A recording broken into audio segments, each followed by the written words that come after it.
vocês abrissem a Bíblia de vocês no Salmo 84. E nós vamos ler do verso 1 ao verso 12. O Salmo diz assim: Quão amáveis são os teus tabernáculos, Senhor dos exércitos! A minha alma suspira e desfalece pelos átrios do Senhor. O meu coração e a minha carne exultam pelo Deus vivo. O pardal encontrou casa e a andorinha ninho para si, onde acolhe os seus filhotes. Eu, os teus altares, Senhor dos exércitos, Rei meu e Deus meu. Bem-aventurados, Senhor, os que habitam em tua casa, louvam-te perpetuamente. Bem-aventurado o homem cuja força está em ti, em cujo coração se encontram os caminhos aplanados, o qual, passando pelo vale árido, faz dele um manancial, de bênçãos o cobre a primeira chuva. Vão indo de força em força, cada um deles aparece diante de Deus em Sião. Senhor Deus dos exércitos, escuta a minha oração, presta ouvidos, ó Deus de Jacó.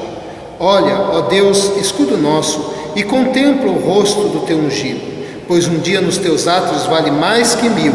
Prefiro estar à porta da casa do meu Deus, a permanecer nas tendas da perversidade, porque o Senhor Deus é sol e escudo, o Senhor dá graça e glória. Nenhum bem sonega aos que andam retamente. Ó Senhor dos exércitos, feliz o homem que em ti confia. Amém?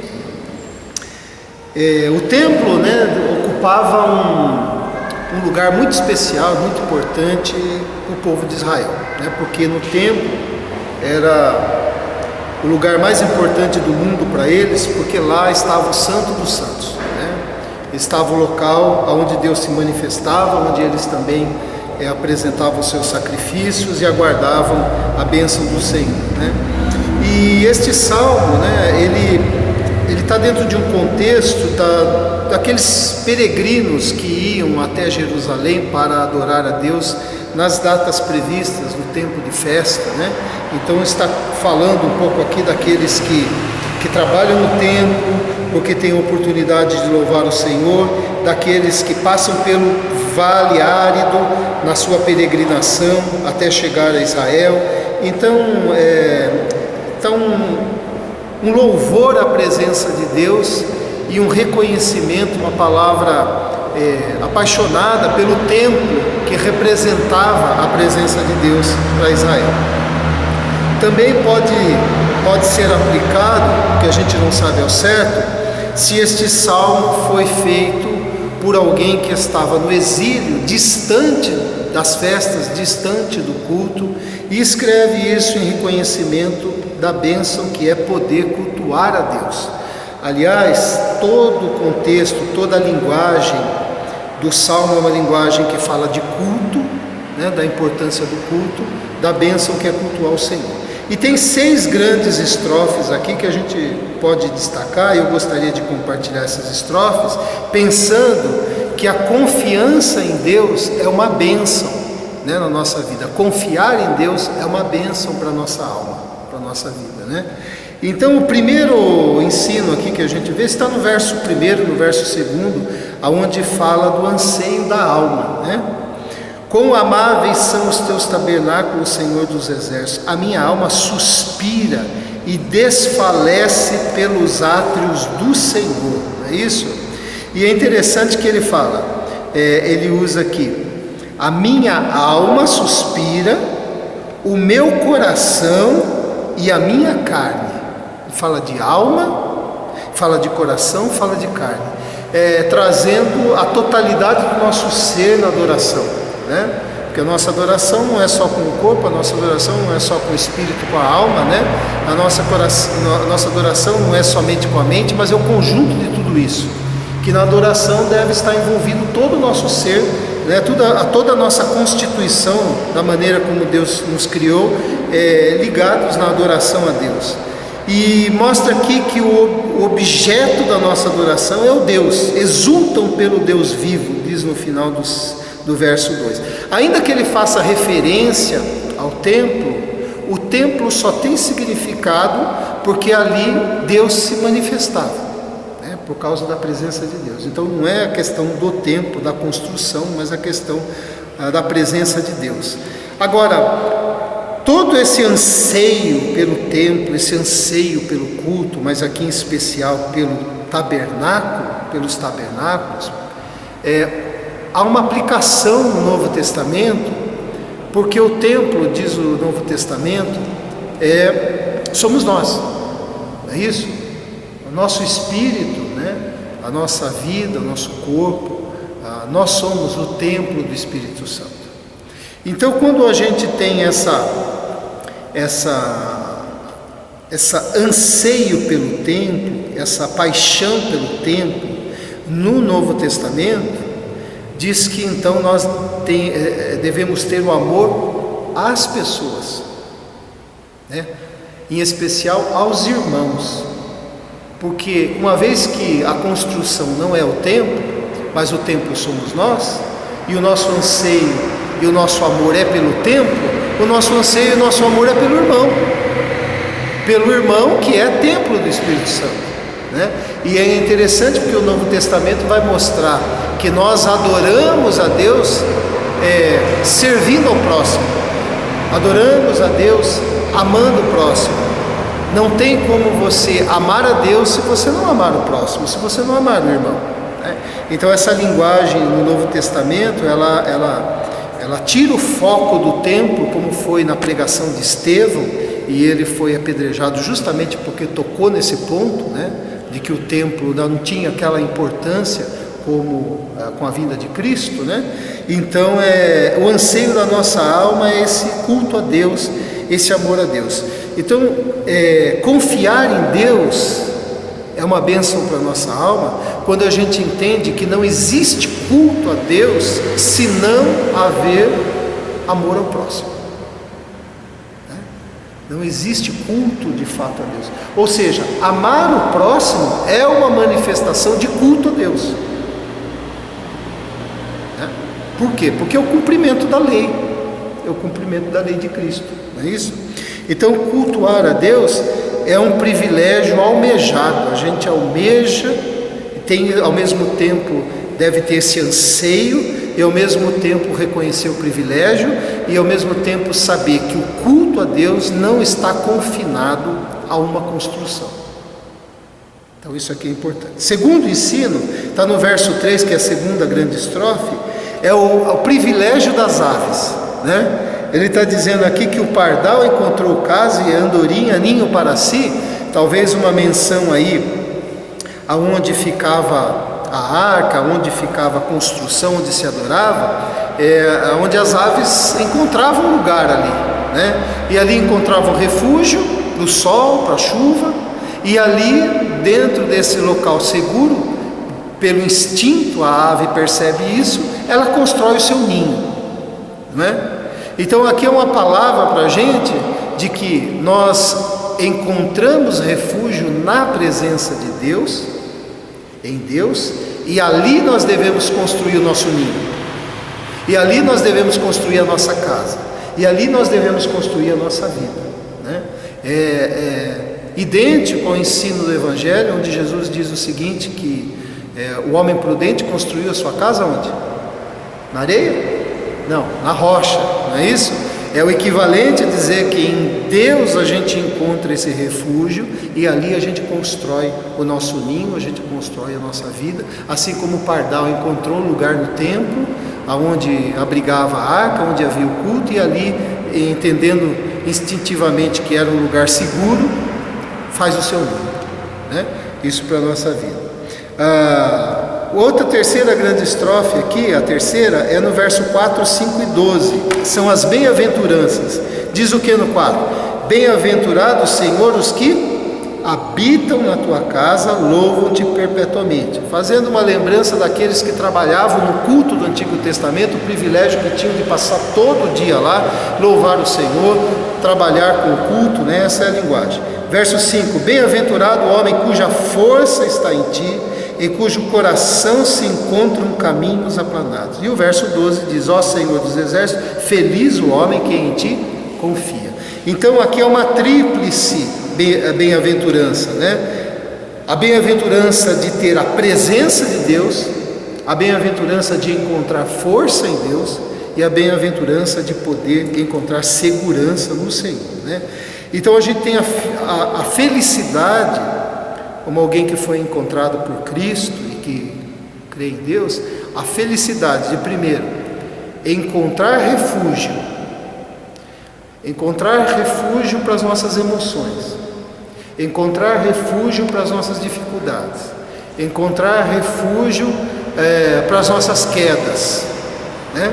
Para as consequências das nossas quedas, encontrar refúgio no Senhor. E a segunda grande bênção é que, ao encontrar refúgio no Senhor, nós somos acolhidos por Ele, nós somos hospedados pelo Senhor, né? Assim como eles entravam no tabernáculo, entravam no templo, encontrando refúgio ali para a sua alma, também eram acolhidos ali. Então nós temos essa bênção, não só a bênção de encontrar um refúgio em Deus, mas de saber que Deus te acolhe, né? Quando a gente ora, nós somos acolhidos por Deus. Quando a gente clama ao Senhor, nós somos acolhidos por Deus. Quando a gente não sabe o que dizer e não tem condições de dizer, nós somos acolhidos pelo Senhor. Essa é uma grande bênção na nossa vida, né? Não encontramos no Senhor portas fechadas, nós encontramos no Senhor uma porta aberta, inclusive para o erro, porque no erro a gente encontra a possibilidade do arrependimento, a possibilidade da mudança. Então nós, seja em que situação nós estivermos, nós encontramos o Senhor de braços abertos para a gente, né? Então essa é uma grande bênção, é uma bem-aventurança na nossa vida. Feliz é aquele que confia no Senhor desse jeito. Do verso 6 ao verso 9, a outra estrofe, ele vai dizer aqui sobre os percalços da vida, né?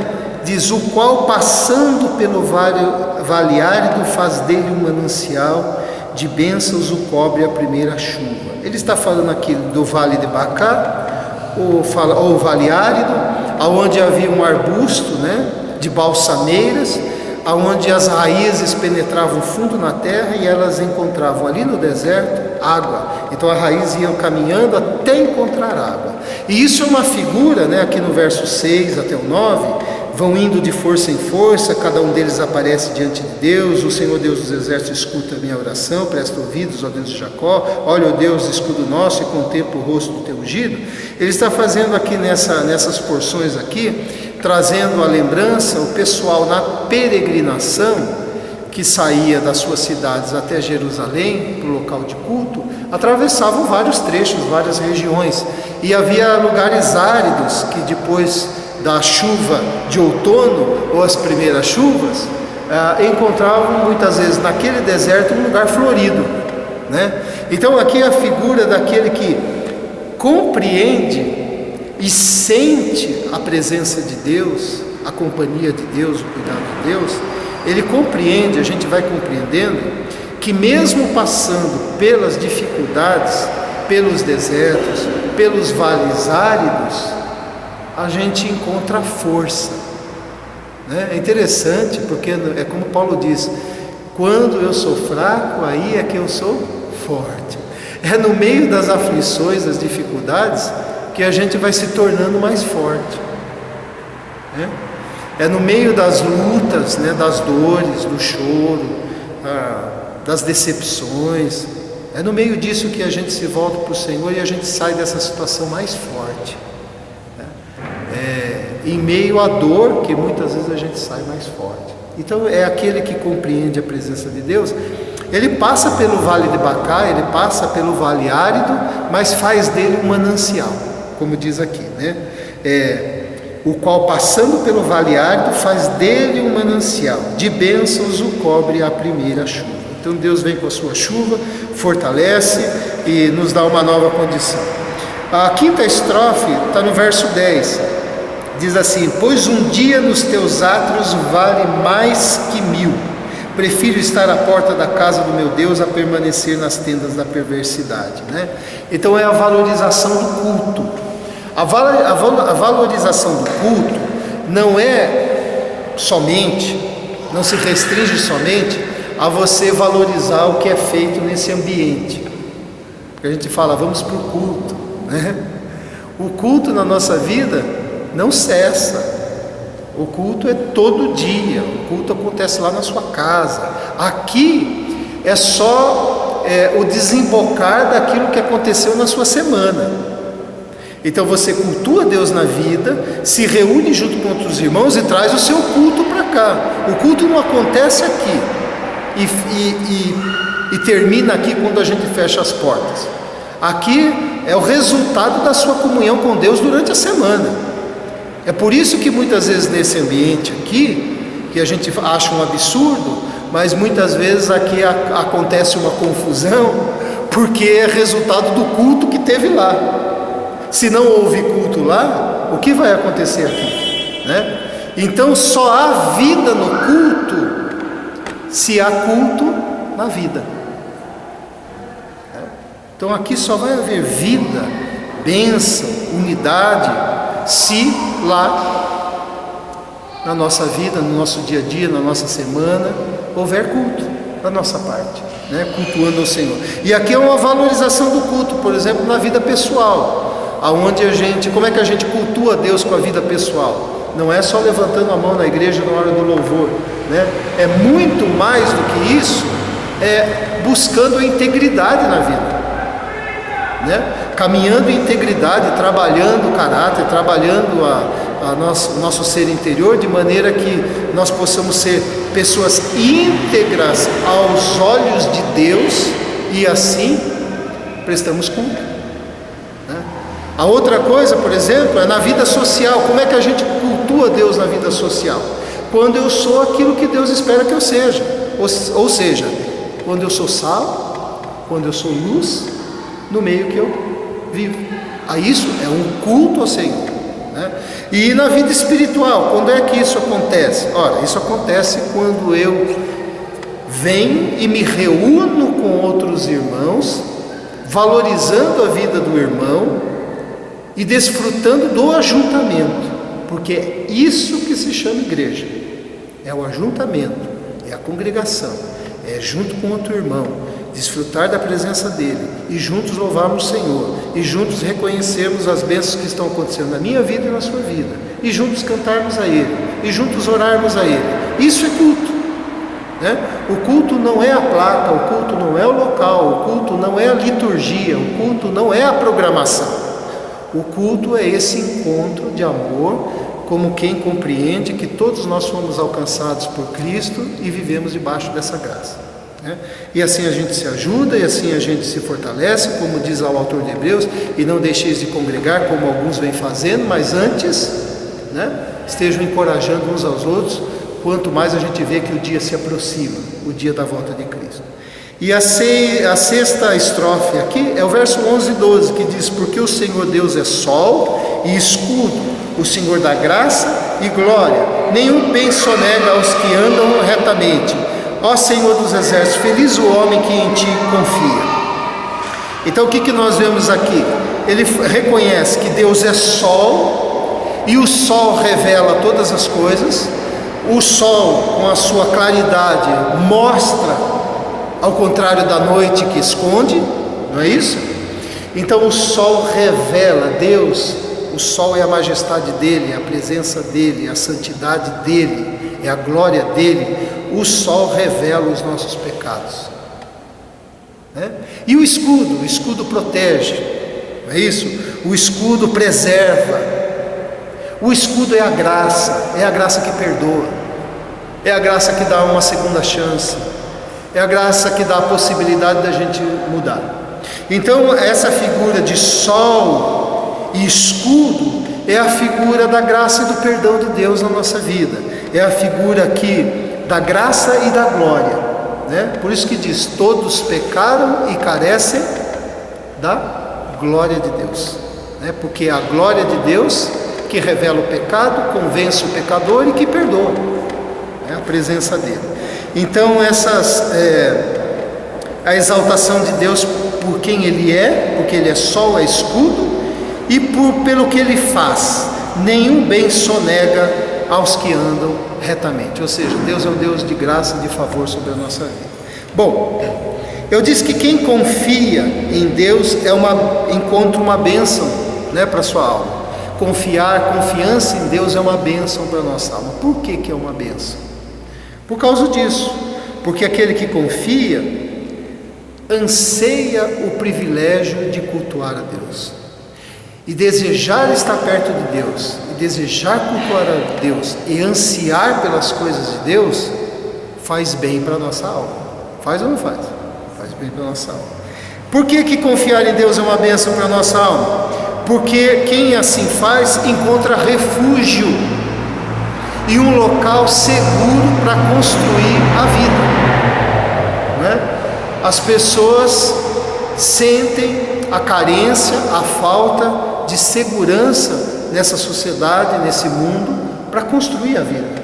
Mas quem encontra Deus, encontra um refúgio e encontra um fundamento, uma plataforma para levantar e erguer a sua vida com segurança, que é o ensino de Jesus. Quem confia em Deus é uma bênção para a sua alma. Por quê? Porque é um bem-aventurado, porque encontra a presença de Deus, porque encontra a força em Deus, porque encontra a segurança em Deus. A confiança em Deus é uma bênção para a nossa alma, porque das dificuldades, dos percalços, das lutas, aprende, se torna um ser forjado para ser um ser mais forte, né? Deus forja um ser mais forte nessa situação. E a confiança em Deus é uma bênção para a nossa alma, porque é um privilégio a gente servir a Deus. Tem muita gente que acha um privilégio trabalhar num prédio onde há autoridades, né? Um privilégio muito grande de ser um funcionário de fulano, né? Isso é coisas aqui da terra e cada um sente do jeito que sente. Mas servir a Deus é o maior privilégio que tem. Porque você está servindo a quem? O Criador de todas as coisas. Você está servindo o Deus Altíssimo. Você é alguém que Ele deu o privilégio de servi-lo, de servir a autoridade máxima no universo, né? E a gente é chamado para servi-lo. Então, se a gente já acha uma coisa boa servir uma autoridade, imagine servir a Deus, né? Então a confiança em Deus é uma bênção para a nossa alma, né? Para o nosso ser interior. Então essa palavra vem assim nos estimular a confiança em Deus, a examinar como está a nossa convicção, a nossa fé, a nossa confiança em Deus. Trabalhar isso, e a gente trabalha isso por meio da oração, a gente trabalha isso por meio da meditação, da leitura da palavra, e acima de tudo a gente trabalha isso na prática daquilo que você já aprendeu. Porque quando você praticar o que Deus ensina, você vai dizer para Ele sempre: o Senhor tem razão, o Senhor está certo. Não é assim? Vamos orar, pedindo a Deus que abra o nosso entendimento, fortaleça a nossa confiança. Pai querido, nós louvamos o Teu nome, porque o Senhor é o nosso maior bem. Ser alcançado pelo Senhor é a maior tesouro, a maior graça da nossa vida. Ser nos dado o privilégio de Te servir é o maior presente que a gente tem, de poder servir o Deus Altíssimo e de encontrar no Senhor refúgio, segurança, bem-aventurança na nossa vida. Como estar na Tua presença, como servir ao Senhor, produz um bem dentro de nós, produz, ó Deus, um crescimento, uma ascensão como ser humano diante da Tua presença. Muito obrigado, Senhor. Eu peço que o Senhor visite a cada um aqui, a minha vida, trabalhando em nosso coração a fim de que a gente coopere mais e assim as nossas convicções no Senhor, não convicções intelectuais apenas, mas convicções de alma, de espírito, de ser que existe, possa ser fortalecido, sabendo que sem o Senhor a gente não pode viver bem. E assim como o pardal e a andorinha encontra refúgio no Senhor e assim constrói o seu ninho, que nós possamos no Senhor construir nossas decisões, nosso futuro, nosso presente, construir no Senhor o nosso ser interior, construir a nossa vida em Ti. Muito obrigado, Deus, que essa palavra possa, Senhor, encorajar e fortalecer a todos que a ouvirem. Em Teu nome, no nome do Senhor Jesus Cristo, nosso Salvador, é que nós oramos. Amém. Amém? Deus abençoe.